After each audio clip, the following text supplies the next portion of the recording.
Kalau kita bertanya, teks kitab suci tak satu pun menyebut Maria diangkat ke surga.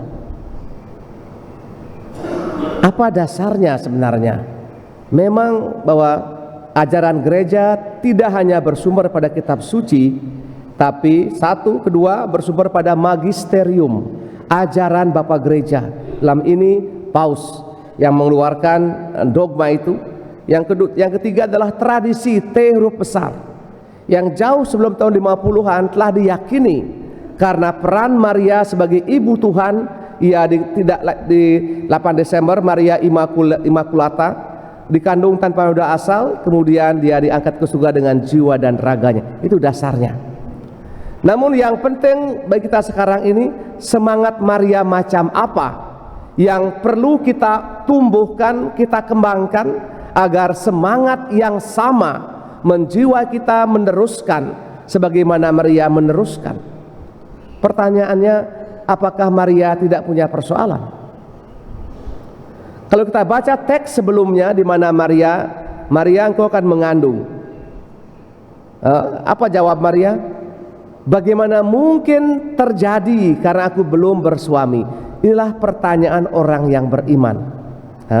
Orang yang beriman senantiasa mempertanyakan, misalnya, untuk apa saya misah? Untuk apa saya latihan kur? Untuk apa saya masuk gereja, saya ambil suci, saya berlutut? Untuk apa? Untuk apa saya memberikan kolektor?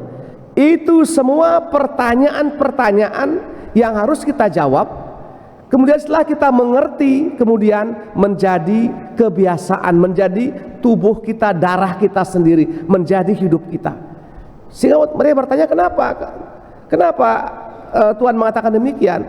Karena Maria tahu sebagai orang-orang Yahudi pada zamannya, seorang perempuan yang mengandung tanpa suami, dia akan mati alias dirajam.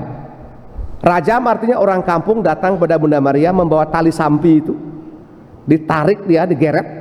Di lapangan sana ada lubang, dibuat lubang selehernya, dicemplungkan, semua orang pegang batu sebesar, dipukulkan kepala Maria sampai mati. Itu namanya rajam.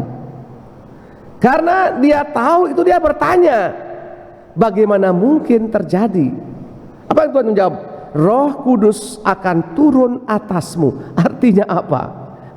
Tuhan akan begitu dia mengatakan, aku ini hamba Tuhan, maka semuanya masalah ada, tapi Tuhan yang mengerjakan masalah itu untuk Maria. Inilah hebatnya Maria itu. Sehingga mengapa kita perlu misah? Mengapa kita perlu mengaku dosa? Agar dengan pengakuan dosa itu, sakramen-sakramen itu, tangan Tuhan menyertai kita. Kita akan ada masalah, tersinggung, merasa diremehkan, itu pasti ada. Kemudian suami istri diam-diaman 3 hari 3 malam, tidur satu ke punggung, makan satu di kandang babi, itu kandang ayam karena jengkel. Tapi tetap ada persoalan itu. Tapi dengan kita merayakan Ekaristi, menerima sakramen-sakramen gereja, kekuatan Allah memberikan kita kemampuan untuk kembali hidup seperti biasanya. Inilah komitmennya Bunda Maria yang senantiasa, apa artinya komitmen? Seperti sampi kita ikat lehernya itu supaya sama seperti itu. Kita mengikatkan diri kita pada janji permandian. Misalnya, apakah Anda menolak setan dengan bentuk-bentuknya, perjudian, hiburan tidak sehat, itu misalnya ke Batu Karung itu loh, itu tidak sehat itu. Itu tidak sehat itu. Kalau kita ke sana berarti kita melanggar janji permandian atau janji perkawinan. Misalnya, saya dogler menerima koncreng sebagai suami istri, untung dan malang. Itu. Nanti kalau si dogler dia lumpuh, si koncreng lain lagi cari yang lain. Ini tidak setia komitmen ini. Seperti itu. Komitmen yang kita ucapkan itu. Juga waktu kita merayakan Ekaristi Anamnese, sengsara, wafat dan kebangkitan Kristus kita rayakan. Bagaimana salah satu poin dari iman Maria ini kita terapkan pada zaman kita ini. Sakrap menceritakan seperti ini. Suatu kali ada pasutri yang baru menikah 5 tahun. Dia datang ke pastor paroki. Yang perempuan ini mukanya marah macam macan beranak ini. Kan pastor, kami mau pisah pastor. Hah? Mau pisah? Saya sudah bosan dengan dia nih, manusia bodoh ini, otak kosong, omong kosong semua. Wah, sabar dulu kah? Sekarang, tapi minta maaf, sekarang tidak bisa, besok ya, besok pagi datang jam 8. Baik. Mukanya yang perempuan marah, yang laki tenang saja, ya sudah, mau apa. Datang besoknya, pastor sudah menunggu di pastoran. Begini sekarang, ibu, kamu masuk di depan gereja itu ada ruang di situ, diberikan kertas manila yang panjangnya berapa tuh? 1 meter kah? Sama lebar 80 itu. Diberikan spidol, yang sama juga diberikan pada suami. Waktumu setengah jam, silahkan tulis kejelekan pasangan kamu masing-masing. Setengah jam. Selesai setengah jam, yang istri kertas manila itu bolak-balik full kejelekan suaminya. Jam sekian, macam CCTV itu, jam sekian dia begini, lengkap semua, sampai penuh juga bolak-balik. Semua kejelekan suaminya nih. Sang bapak menyerahkan kertas kosong. Hah? Pastoran, bapak kenapa kosong-kosong? Ya pastor, kami menikah 5 tahun. Benar awalnya kami dikenalkan, tapi dalam pernikahan saya tidak melihat kejelekan pasangan saya, kejelekan istri saya. Memang dia dulu langsing pastor, sekarang langsung, bagi saya itu juga rahmat. Dia dulu dulu juga manis, indah, sekarang jadi muder, lemu, gider-gider juga oke. Semuanya baik saja. Dia kadang cerewet, yang ngomel terus. Saya itu sebagai tanda cintanya untuk kami semuanya. Rumah kotor, dia bisa ngamuk sampai di surga, tapi baik itu. Bagi saya itu semua adalah tanda cinta untuk kami, sehingga saya tidak melihat kejelekan apapun.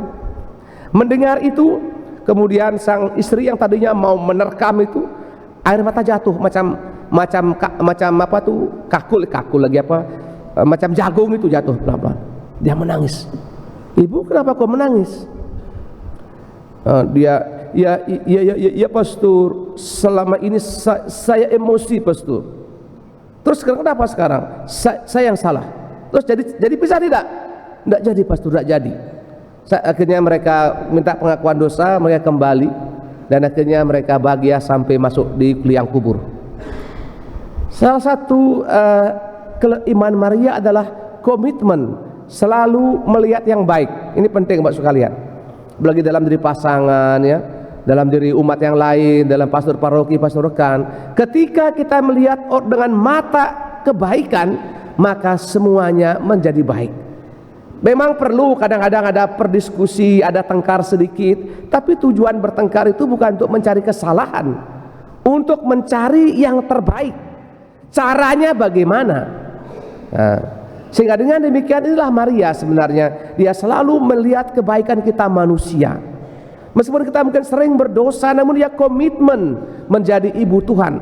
Seandainya dia saya berhenti jadi ibu Tuhan, maka mungkin kita belum Katolik mungkin ya. Nama kita mungkin saya nggak tahu, mungkin Muhammad Komang kah, saya kurang tahu lagi.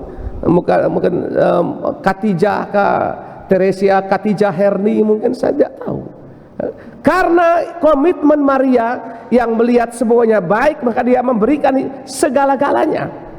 Dan ini penting yang kita perjuangkan, agar semangat iman Maria, jangan berpikir nanti Romo saya sudah bisa tiap hari. Kenapa saya diberikan persoalan Romo? Lu kenapa? Saya punya suami ke Batu Karung Romo. Itu kamu mesti ajak omong baik-baik itu. Omong dengan saya berikan perminyakan suci.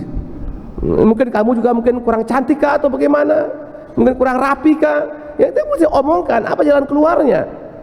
Romo, saya punya suami ini lalu bilang tidak punya uang Romo.